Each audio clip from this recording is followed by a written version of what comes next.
හයි යාළුවනේ කොහොමද ඔයාලට සපදාසක් කියලා පිළිගන්න නිවුස් ලයිබ්‍රරි YouTube channel එකත් එක්ක එකතු වෙලා ඉන්නවල හැමදේනම ගෑනු අපි කැමති ලස්සනට ඉන්න පිළිවෙලට ඉන්න කිසිම ප්‍රශ්නයක් නැතුව තමන්ගේ කියන එක්ක ජීවත් වෙන්න එහෙම ජීවත් වෙන අතරේ ගෑනු ළමයින්ට මුහුණ දෙන්න සිදුවෙන ප්‍රශ්නයක් ගැන තමයි අද ඔයාලත් එක්ක නිවුස් ලයිබ්‍රරි අපි කතා කරන්න යන්නේ ඒ තමයි කන්‍යා භාවය සහ කන්‍යා පටලය ගැන ගොඩක් දෙනෙක් තියෙන ගැටලු ඉතින් දිගටම රැඳිලා ඉන්න අපි සමග අපේ channel එක subscribe කරලා එකතු වෙන්න කියලා හැමෝටම ආරාධනා කරනවා.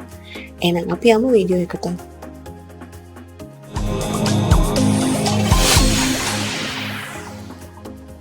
ගෑනු දරුවෙක් උපදින විට යෝනි මාර්ගයේ පිටත කෙළවරට මදක් ඇතුළතින් තුනි පටලයක් හඳුනා ගන්න පුළුවන්. මේ කන්‍යා පටල ලෙස හඳුන්වනවා.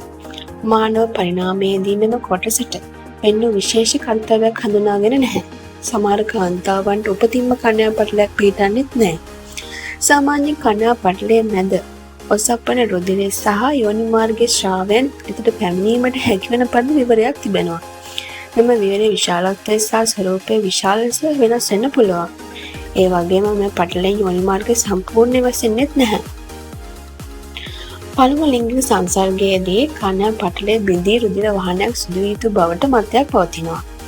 ලිංගික එක්වීමේදී කන්‍යා පටලය හෝ යෝනි මාර්ගයේ ඇතුළත බිත්තියේ ඉරීමක් ඇතිවීමට ඉඩ තිබෙනවා. ඒ නිසා රුධිර වහනයක් විය හැකියි. නමුත් කන්‍යා පටලයක් පිහිටා නැති කාන්තාවකට පළමු සංසර්ගයේදී රුධිර වහනයක් සිදු වෙන්නේ නැහැ.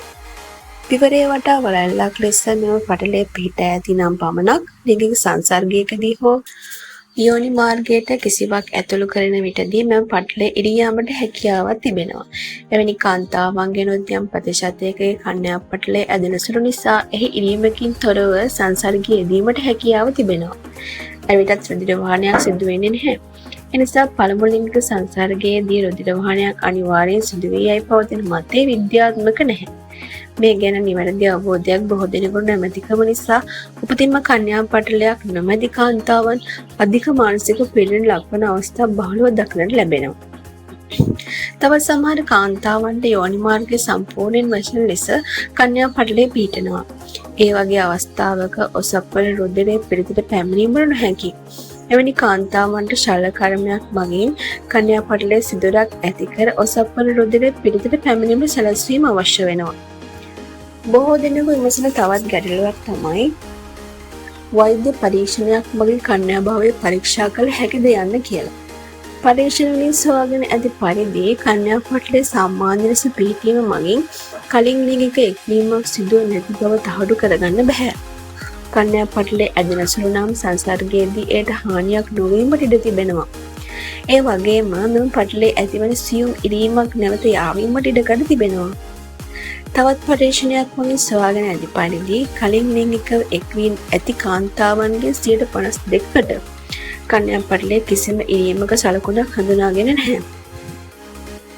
ඒ නිසා කන්‍යා පටලයේ පිහිටා තිබීම හෝ නොතිබීම මගින් කාන්තාවක් කලින් ලිංගික එක්වී ඇති බව සොයාගන්න බැහැ. කෙසේ වෙතත් තවමත් සමහර රටවල කාන්තාවකගේ කන්‍යා භාවය පළමු සංසර්ගයේදී රුධිර වහනය මගින් මැන බලන බව රහසක් නෙමෙයි. ඒ නිසාම කලින් ලිංගික එක්වීමක් නිසා කන්‍යා පටලයට හානි වූ කාන්තාවන් කන්‍යා පටලය නැවත සකස් කළ හැකිදැයි විමසා සිටිනවා.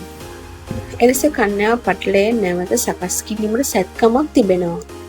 එය හිමෝප්ලාස්ටි ලෙස හඳුන්වනවා. නෙදර්ලන්තයේදී කරන ලද වෛද්‍ය පරීක්ෂණයකට අනුව මෙම සැත්කම සාර්ථක බව තහවුරු වී තිබෙන නමුත් අත්‍යවශ්‍ය නොවන මෙවැනි සැත්කමකට යොමු නොවී සිටීම වඩා සුදුසුයි. සැත්කමක් අවශ්‍ය වුවත් එය සුදුසුකම් නොලත් පුද්ගලයන් ලවා කරවා ගැනීම ඉතාමත් අවදානම්.